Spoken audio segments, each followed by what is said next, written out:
Welcome है दोस्तों एक बार फिर से आपके प्यारे YouTube channel today study smart पर। और दोस्तों आज हम इस वीडियो में बहुत ही वेरी इंपॉर्टेंट बात करने वाले हैं कि आपके एमपी के अंदर जो है बहुत ज़्यादा जो है वैकेंसी जाने वाला पैरामेडिकल का, नॉन पैरामेडिकल का, जिसमें हम बात करने वाले हैं आपसे एनएम का, जीएनएम का, ठीक है, ट्रेसर का और आपके सैनिटरी इंस्पेक्टर का, ठीक है, नर्सिंग ऑफिसर का और सीएचओ कम्युनिटी हेल्थ ऑफिसर का। ये सारा वैकेंसी जो है आपके निकलने वाला है, कैलेंडर में जो है दिया हुआ है, ठीक है। और कुछ वेरी इंपॉर्टेंट चीज़ें हैं जो मैं आपके साथ शेयर करना चाहता हूँ। लास्ट वैकेंसी जो आपके सैनिटरी इंस्पेक्टर का नगर निगम में एमपीपीएबी के माध्यम से जो निकला है एएसबी से, ठीक है, तो उसमें किस प्रकार से क्या रहा है और जो है क्या सिलेबस रहा है, ठीक है, और एग्ज़ाम किस तरीके से हुआ है, फॉरम का जो है फॉर्मेट ऑनलाइन अप्लाई करने का क्या है, उससे बच्चों को क्या क्या जो है नुकसान होने वाले हैं, तो वो सारी चीज़ें जो है आज हम इस वीडियो में आपसे डिस्कस करेंगे। दोस्तों जैसे कि आप सबको पता ही होगा कि एमपी में जो फॉर्म भरने की जो प्रोसेस है बहुत ही गंदी प्रोसेस है। इससे क्या होता है कि जो जेन्युइन बंदे होते हैं उनके जो है अधिकार है, उनके जो राइट्स है, उनके साथ जो है सरकार खिलवाड़ कर रही है। जिन बंदों के पास क्वालिफिकेशन नहीं है वो भी फॉर्म भरते हैं। मतलब एक तरीके से मैं आपको इससे समझाना चाह रहा हूँ कि जैसे कि पटवारी का वैकेंसी है, ठीक है, पटवारी में जो है बहुत सारे बंदे जो है फॉर्म भरते हैं, ठीक है। तो आपके दो तरह की वैकेंसीज होती है, एक तो होती है टीएसबी नॉन टीएसबी एरिया की, और एक होती है जैसे कि संविदा पटवारी की भर्ती। संविदा मतलब जो ऑलरेडी जो है संविदा में काम कर रहे हैं उनका कोटा अलग से होता है, ठीक है। अब बहुत सारे बंदे हैं जिनको पता ही नहीं था संविदा क्या होता है, तो संविदा कोटे से फॉर्म भर देते हैं, उनका चयन हो जाता है, ठीक है। उनका चयन हो जाता है जब डीबी करवा जाता है। डीबी में जो है वो संविदा जो है कोटे से नहीं होते उनके पास, क्योंकि उससे रिलेटेड कोई डॉक्यूमेंट्स वगैरह नहीं होते हैं। फिर उनको जो है डॉक्यूमेंट्स वेरिफिकेशन बाहर किया जाता है, फिर वेटिंग निकाली जाती है, ठीक है। वेटिंग में फिर वापस से वही बंदे आ जाते हैं जिनके पास क्वालिफिकेशन नहीं, तो एक तो प्रोसेस जो है वो लंबी हो जाती है, ठीक है। दूसरा चीज़ ये है कि सरकार जो है अपनी मनमानी कर रही है, ठीक है। 2 बार काउंसलिंग कराई, तीसरी बार काउंसलिंग ही नहीं करवा रही है, बोल रही है कि अब नए सिरे से वैकेंसी निकालेंगे, ठीक है। बच्चों की क्या गलती है? बच्चे जो फॉर्म है अपनी क्वालिफिकेशन के अकॉर्डिंग भर रहे हैं, ठीक है। आपका जो फॉर्म का जो फॉर्मेट है वो आपने बिल्कुल गंदा बनाया है, आप डॉक्यूमेंट स्कैन करके क्यों नहीं मांगते हैं, ठीक है। इससे क्या होता है जो जेन्युइन बंदे हैं जिनके पास क्वालिफिकेशन है वो मेरिट में पीछे पिछड़ जाते हैं, और उन बंदों का सिलेक्शन जो है हो जाता है कि जिनके पास क्वालिफिकेशन नहीं है, ठीक है। इससे क्या होता है कि धांधली वाली जो है वो भी बढ़ जाती है, ठीक है। मतलब एक तरीके से जैसे कि मान लीजिए कि अभी हाल ही में जो है सैनिटरी इंस्पेक्टर का जो रिजल्ट जारी हुआ, ठीक है, उसमें ज्वाइनिंग भी दी गई है आपके एमपी में, ठीक है। उसमें क्या हुआ कि 2 बंदे हैं, एक का नाम तो है आपके रजनीश कुमार, दूसरा है अदिति सिंह, ठीक है। इन दोनों के पास जो है सैनिटरी इंस्पेक्टर डिप्लोमा ही नहीं था, मतलब डिप्लोमा था इनके पास लेकिन बाद की डेट का था, ठीक है।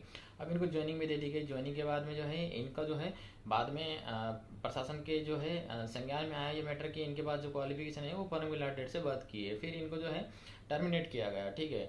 और तो ये बहुत ही बड़ी मिस्टेक्स है विभाग की, सरकार की, मतलब बहुत बड़ी बात है।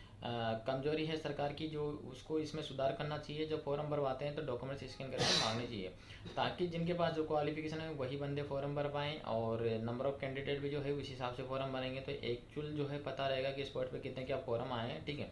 तो सरकार को जो है आप सबको जो है एक एप्लीकेशन देनी चाहिए, मिल करके सबको आवाज़ उठानी चाहिए कि सरकार की जो प्रोसेस है फॉर्म भरने की ऑनलाइन अप्लाई की, ठीक है, उसमें जो है डॉक्यूमेंट्स स्कैन करके मांगे जाएँ, ताकि जो जेन्युइन बंदे हैं जिनके पास क्वालिफिकेशन है वही फॉर्म भर पाए। और जब डीबी हो तो उनके पास वो सारे डॉक्यूमेंट्स मिले तो लंबी प्रोसेस भी नहीं होगी, टाइम पे जो है ज्वाइनिंग मिलेगी, टाइम पे जो है एग्ज़ाम लगेगा। तो काफ़ी जो है चीज़ें सुधरने के आसार है, लेकिन आपको इनके एक खिलाफ जो है आवाज़ उठानी चाहिए, आपकी आवाज़ जो है बुलंद करनी चाहिए।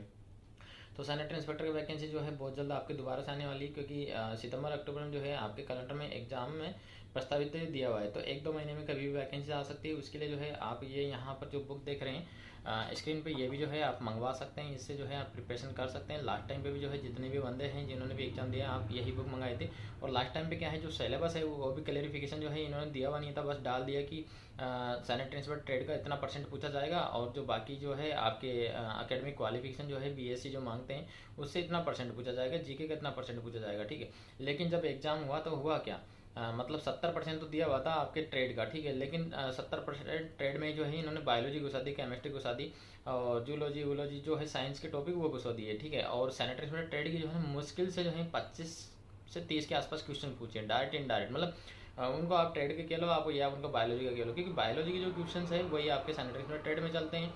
तो एक जो है ना प्रॉपर जो है सिलेबस की भी आप डिमांड करिए कि सिलेबस जब पूछा जाता है तो आप उनमें टॉपिक वाइज बताइए किस टॉपिक से कितने क्या क्वेश्चन पूछे जाएंगे, ठीक है। ये 70% आप दे रहे हैं तो ट्रेड का ही रखिए। अगर आपको बीएससी का पूछना है उसको अलग से क्लेरिफिकेशन करिए कि जो है बीएससी लेवल के इतने क्वेश्चन जो है पूछे जाएंगे, ठीक है। मतलब बीएससी और जो है ट्रेड का दोनों को ही सम्मिलित डाल करके जो है बच्चों को कन्फ्यूजन किया हुआ है, और इस वजह से जो बच्चे हैं ना तैयारी करे ट्रेड से, लेकिन वहाँ दे दिए बीएससी लेवल का एग्ज़ाम, ठीक है। तो उनको काफ़ी परेशानी होती है पढ़ने में, और वैसे ही 5-5 साल में 10-10 साल में वैकेंसी आता है सैनिटरी इंस्पेक्टर का। तो बच्चा के फ्यूचर के साथ जो है खिलवाड़ नहीं हो, टाइम पे वैकेंसी नहीं आती है, और आ रही है तो उनमें इस तरीके की जो है सरकार जो है खामियां छोड़ रही है, तो उसका जो है खामियाजा जो है बच्चों को भुगतना पड़ रहा है। तो मेरी तो जो है आप सबसे एक गुजारिश है कि जो भी ये फॉल्ट जो सरकार ने छोड़े हुए हैं, तो उसके लिए जो है आपका आवाज़ उठानी चाहिए। एक तो प्रॉपर सिलेबस जो है वो भी मेंटेन होना चाहिए। जैसे कि जीके से जो है इतने क्वेश्चन पूछेंगे, रीजनिंग से इतने क्वेश्चन पूछेंगे, हिंदी से इतने पूछेंगे, या फिर मैथमेटिक्स से इतने पूछेंगे, इंग्लिश से इतने पूछेंगे, जो भी है, ठीक है। और पार्ट बी में जो है सेंटर का ट्रेड का रखते हैं, तो ट्रेड का जो है भाई इतने क्वेश्चन जो है 100 नंबर का, 50 नंबर का, 70 नंबर का जो भी है वो पूछेंगे, ठीक है। मतलब पूरा क्लियरिफिकेशन होना चाहिए, ऐसा कन्फ्यूजन वाला काम नहीं होना चाहिए, ठीक है। तो आपको इसके खिलाफ भी जो है एडवांस में जो है ज्ञापन वगैरह देना पड़ेगा, या और भी जो टीचर्स हैं आपके ऑनलाइन जो पढ़ाते हैं, कोर्सेज वगैरह जो है सेल करते हैं, आप उनकी भी हेल्प ले सकते हैं, उनके माध्यम से जो है आप आपकी आवाज़ जो है उठा सकते हैं, ठीक है। बस मैं यही बताना चाह रहा था कि जो सरकार का जो पैटर्न है ऑनलाइन फॉर्म एप्लीकेशन का, उसको थोड़ा सा जो है बदलने की ज़रूरत है।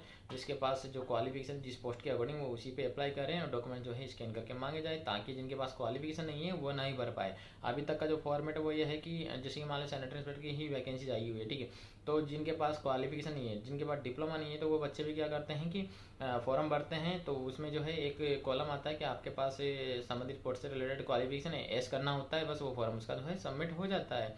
तो वो फॉर्मेट नहीं होना चाहिए, ठीक है। क्वालिफिकेशन जो है, ठीक है, वो मांगता है कि हाँ मेरे पास इससे रिलेटेड क्वालिफिकेशन है, उसके बाद जो है उससे संबंधित जो भी क्वालिफिकेशन वो सारे डॉक्यूमेंट जो है स्कैन करके मांगने चाहिए, ताकि आगे जो है वो बच्चे फॉर्म ना भर पाए जिनके पास क्वालिफिकेशन ही नहीं है। क्योंकि आजकल जो है ना धांधली वाले सिस्टम बहुत ज़्यादा एक्टिव हो गए हैं, ठीक है। जिनके पास डिप्लोमा नहीं हो, बैकडेट में डिप्लोमा लेकर के आ रहे हैं, ठीक है, सिलेक्शन होने के बाद।